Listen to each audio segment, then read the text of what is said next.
Dairy Queen. Some ideas are tried and tested. People like tried and tested. It feels comforting, in the same way that a delicious frozen dessert feels on a hot summer's day. Dairy Queen has been there for many hot summers. A must, a go-to, a Midwest sanctuary for all. It's no wonder that Dairy Queen has picked up a loyal fan base over the years, and loyal customers. More specifically, loyal paying customers. This can and does draw attention. While you're busy licking a soft-serve vanilla cone or deep diving for peanut butter cups in an upside-down blizzard, you've taken your eye off the door. It's too late. They're in. A share used to mean 2 spoons. What could go wrong? The first Dairy Queen opened in Joliet, Illinois in 1940, but the story of the Dairy Queen soft serve that started it came in 1938, when the owner of 3 traditional ice cream parlors in Kankakee, Illinois, called Sherb Noble, was approached by his then ice cream supplier, father and son the McCullochs. They had devised a soft serve mixture that could be served at a higher temperature than the traditional hard-packed ice cream that was commonly used. The temperature was a key factor. McCulloch Sr., believing that the extreme cold of the ice cream affected the taste buds. They had the product, and Sherb Noble had the means to sell it through his ice cream parlors named Sherb's. Noble suggested that they run an all-you-can-eat on the soft serve for 10 cents. With this, on August the 4th, 1938, that's what they did. The 1930s was still an austere time, and such a deal was no doubt extremely tempting. It still is. In the first couple of hours, they sold 1,600 servings, and they knew they were onto a winner. Franchising in some form was almost immediate, with Sherb Noble opening the first Dairy Queen in Joliet, Illinois in June 1940, with the cooperation of the McCulloch. According to Sherb Noble, he hired Jim and Grace Elliott to run the store for him. The McCullochs opened a second location in Moline in 1941. This store they claimed was the first drive-through Dairy Queen location. Jim and Grace would also run this one for the McCullochs, and Jim and Grace bought it from the McCullochs, after Jim and Grace probably wondered why they were doing all the work. About a week later, Sherb Noble opened his second Dairy Queen on South Ohio Street, Aurora, Illinois. The McCullochs also opened more locations. Dairy Queen went through rapid expansion from the off, but significantly post-World War II. That first experiment of the McCulloch's formula was a slightly different affair to what you see in a Dairy Queen nowadays. The soft serve was in regular commercial freezers, stored in 5-gallon cans. Servers would then hand-dip 16-ounce cups when required. The freezers would be refined early on. This was not regular ice cream, and so needed counter freezers that would be suitable for the soft serve formula. The McCullochs had already been in collaboration with a man named Harry Oltz. Oltz had been experimenting with freezers and had invented a custard type freezer that would use salt and ice. After running tests with the freezers in their basement, just like the American Dream calls for, the McCullochs made a deal with Oltz for patent rights so they could use the freezer. They approached a company called Stoltling Bros to build 4 freezers based on this design. It was 2 of these freezers that went into the first Dairy Queen. While the early days were about all-you-can-eat soft serve, the menu at Dairy Queen would start to change to incorporate broader offerings, with hot food introduced to make Dairy Queen more of a restaurant destination rather than a place for an occasional frozen treat. Different tactics would be needed. Offering unlimited hot and cold food would be more like an all-you-can-eat buffet, which could affect the bottom line. Not really what Dairy Queen was looking for. The move away from a purely frozen menu came in the form of the Dairy Queen Brazier, still DQ but with the addition of a hot menu, burgers, fries, etc. Although Dairy Queen has moved away from the Brazier name, it is still much the same. The full-service restaurant concept largely falls under the DQ Grill&Chill today. Well before Netflix streaming was a thing, DQ Grill&Chill was a slight move more to a full restaurant, and now with a name that an old person thought a young person thought would be trendy, DQ was now sporting a pierced ear, ripped jeans, and a temporary tattoo. Whether this is what draws customers in, or just good food, isn't always clear. Could be both. This was a move that was essential to attempt if you're going to remain relevant in the market. 1985 saw the introduction of a heavy hitter when the Blizzard was launched. Cones and sundaes, yes. A much loved staple, sometimes dipped in magic. Always with a trademark curl, but the Blizzard came in strong, and it's still going. Famed for being able to briefly hang upside down, much like any other ice cream that hasn't started to melt. The Blizzard is gold, both as a product and from a marketing activity. It especially captures the attention of the younger market. What didn't go as well well was introducing a low-fat, low-calorie frozen yogurt version. This was a move that in hindsight seemed destined to fail, and of course it did. Fat and calories are delicious, but this was a move that you can't fault Dairy Queen for making. It was a trend that at the time in the 1990s was, on the face of it, popular, and Dairy Queen not reacting to trends in the frozen treat market wouldn't be a good business move, even if you think it is a trend. Also, there is always a lot of pressure on food and drink businesses to offer healthier alternatives. Problem is, consumers aren't there for that reason, but they tried. The soft serve formula itself is not actually ice cream, at least not by the FDA's definition, as ice cream must contain at least 10% butterfat. Dairy Queen's soft serve only contains 5%, which means had Dairy Queen actually sold a real ice cream product instead of a frozen yogurt, the Blizzard would have been the lower fat alternative. Sales would have been a breeze. In 1998, the International Dairy Queen Corporation was acquired by Warren Buffett's investment company, Berkshire Hathaway. Buffett is known for not investing in company business models that he doesn't understand, favoring simple to understand and tried and tested. Being from the Midwest himself, as a Nebraska native and old enough at 90 to have witnessed the early days of Dairy Queen from small town America to an international brand, Dairy Queen seems to tick these boxes. The unique selling point for Dairy Queen is the frozen treats, unsurprisingly, being there from the beginning, and the name says it all. But Dairy Queen does seem to hold its own with fried chicken, burgers and fries, all the staples you need to in order to compete. People are dunking fries in their soft serve, apparently, and the flamethrower burger has a following. The DQ app was launched to move with the trend of food delivery, but the main rivals have this as well. I would guess people, in the most part, think about their meal first and the dessert comes after. Most of the competition has added over the years desserts, soft serve, ice cream, etc. Unless you are a dessert person first that grabs a burger and fries with your soft serve, the competition will be fierce. So is nostalgia Dairy Queen's biggest asset? It would be a safe assumption to assume that Warren Buffett and Berkshire Hathaway didn't suddenly become all misty-eyed and reminiscent of the good old days, frolicking in a Midwestern cornfield in the summer heat before grabbing a vanilla cone before inflation kicks in. Buffett is a professional, quite literally at the top of the game. No, Dairy Queen is sound fundamentally and easy to understand, but nostalgia does have value. Hard to quantify, difficult to column on a spreadsheet, but it is unquestionably there. The company knows this, having changed the company slogan to fan food, not fast food, a nod to a loyal customer base. But even though Dairy Queen was one of the original large chains, and still is, in regard to units, with over 4,000 locations in the United States, as far as sales goes, Dairy Queen is outside of the top 20, with sales of $3.75 billion.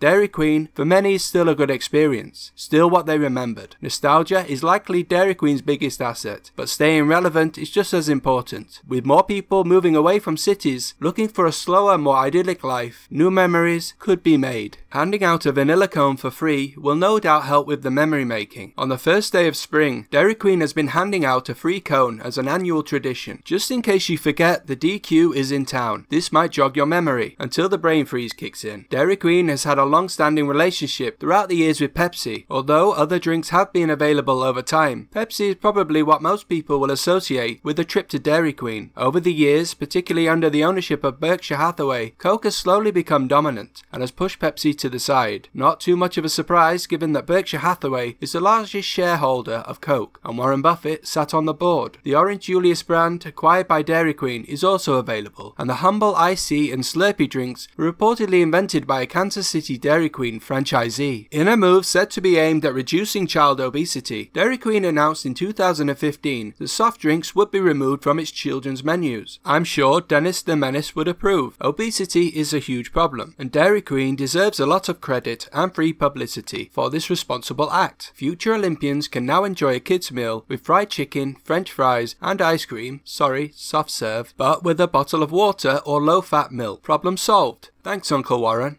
A trip down memory lane is no bad thing, quite the opposite. The American dream had people in basements experimenting with freezers, new ideas, new tastes, experiences that have come and gone, memories softly served. You can't buy memories, but they can be sold. Just keep an eye on that door. All things Dairy Queen, let me know. Thanks for watching.